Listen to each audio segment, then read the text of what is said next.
এই দেখো একটু আচার করতে নিয়েছি, কুলের আচার বসিয়েছি, চিনি দিয়েই করছি। হ্যাঁ,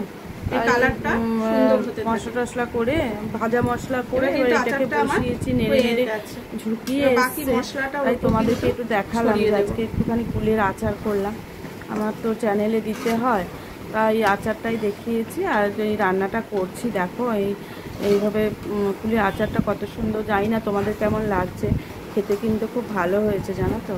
মেয়েকে খাইয়ে সেটা বলিয়েছি, তোমরা বুঝতে পারবে। দেখো আচারটা কত ভালো লাগছে, হ্যাঁ, আর টোপা কুলগুলো খুব ভালো জানো তো। 1 কিলো কুল 50 টাকা নিয়েছে, কমই নিয়েছে, আগে তো আরো দাম ছিল, এখন একটু কমেছে দামটা। যাই হোক, কুলের সাইজটা কিন্তু খুব বড় ছিল জানো তো, লাল টুকটুক করেছে কুলগুলো। আর প্রত্যেকটা কুলকে আমি আগে ভালো করে বেছে ধুয়ে নিয়ে পরিষ্কার করে একটু রোদে দিয়ে দিয়েছিলাম, তারপরে আমি করেছি। দেখো ভাজা মশলাটা বাকি যেটা ছিল 3 বারে দিয়েছি, বুঝেছো তো, অনেকটা প্রায় 1 প্লেট মতো মশলা করে ছিল আমার, কিছুটা কিছুটা করে দিয়ে দিয়ে মিশিয়ে মিশিয়ে ফোটাচ্ছিলাম। লাস্ট এটা ছিল, এটা দিয়ে একটু নেড়ে চেড়েই আমি এটা বন্ধ করে দেবো, বুঝেছো। মোটামুটি আচারটা আমার হয়েই গেছে, কিন্তু খেতে খুব টেস্ট হয়েছে। কড়া থেকে গা থেকে ছেড়ে যাওয়া মানে আচারটা হয়ে গেছে, খেতে কিন্তু খুব স্বাদ হয়েছে। মেয়েকে দিলাম, মেয়ে বললো যে মা খেতে খুব ভালো হয়েছে। পরে আমি আবার একটু টেস্ট করে দেখলাম, বেশ ভালোই হয়েছে গো। আচার টাচার থাকলে না আমার তো জানো গাগুলো, একটু ভাতটা খেতে পারি, একটু পাতে নিয়ে নিলে। আর রান্নায়ও তো দেখাতে লাগে, আজকে কালকে ওটা কি যে দেখাবো ভেবে পাই না এক এক সময়। যাই হোক, সব দিন তো আর সমান রান্না হয় না, অনেক সময় হয় কি কিছু থেকে গেল, তখন মুশকিল হয়। তাও একটা আধটা কিছু তো করতেই লাগে, এবেলা নয় ওবেলার জন্য। এই দেখো আমি খানিকটা একটা বাটিতে এটাকে সার্ভ করেই তোমাদের দেখাই। দেখো কেমন হয়েছে, দেখো কেমন হয়েছে, ভালো লাগছে কিনা বলো। টোপা টোপা কুলগুলো গো, কুলগুলো সবকটাই ভাঙা, কিন্তু মানে ভেতরে নুন ঝাল মানে টক মিষ্টি সবই ঢুকেছে, দেখো বুঝেছো তো। আচারটা তো আমি খাইয়ে দেখাতে পারলাম না তোমাদের, সেটা সুযোগ থাকলে নিশ্চয়ই দেখাতাম। তোমরাও এইভাবে বানিয়ে খেতে কিন্তু খুবই ভালো হয়েছে, লোভনীয় জিনিস বলো। আচারই খুব লোভনীয়, আর ফোড়নে দিয়ে টক মিষ্টি আচারটা আমাদের বাঙালিদের ঘরে বেশিরভাগ টক মিষ্টি আচারটাই পছন্দ করি আমরা, এটা কিন্তু খুব ভালো লাগে খেতে।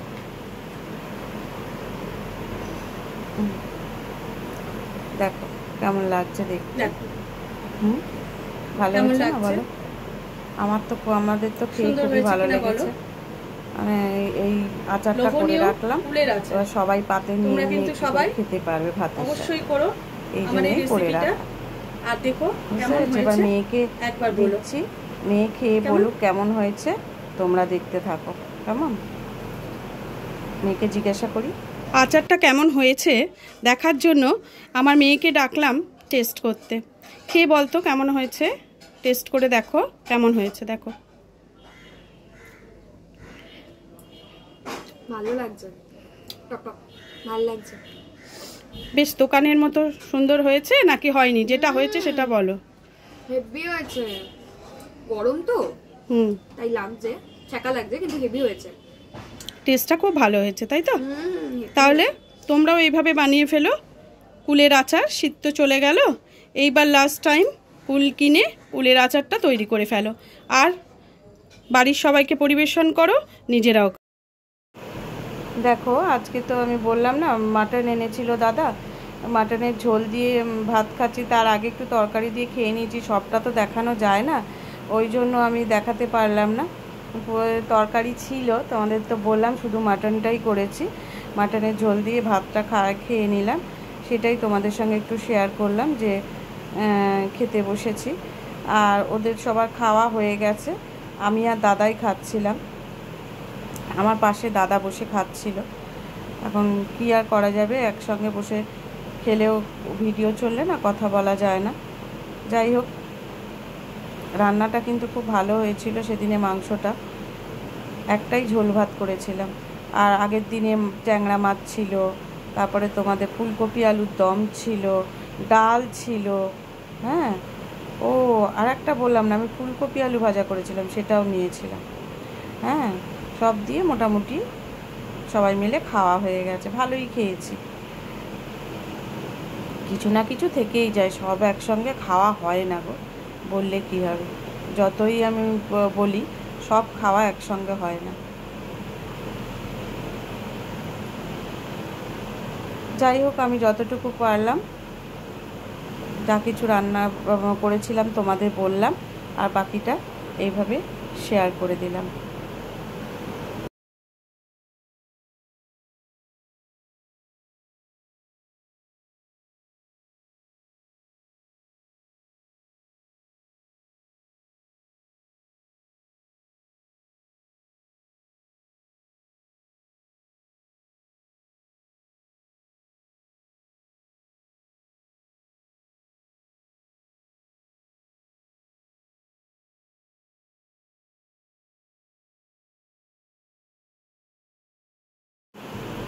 সন্ধে হয়ে গেছে, আমি তোমাদের বললাম না যে একটু আলুর তরকারি আমি করে রেখেছি।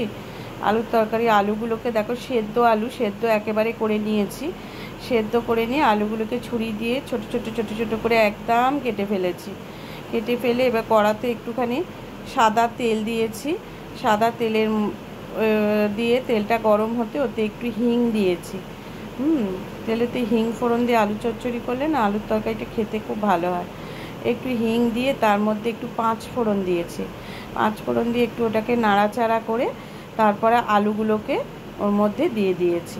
আলুটাকে একটু নাড়াচাড়া করে নিয়ে তার মধ্যে একটু গোলমরিচের গুঁড়ো আর একটু নুন ছড়িয়ে দিয়েছি।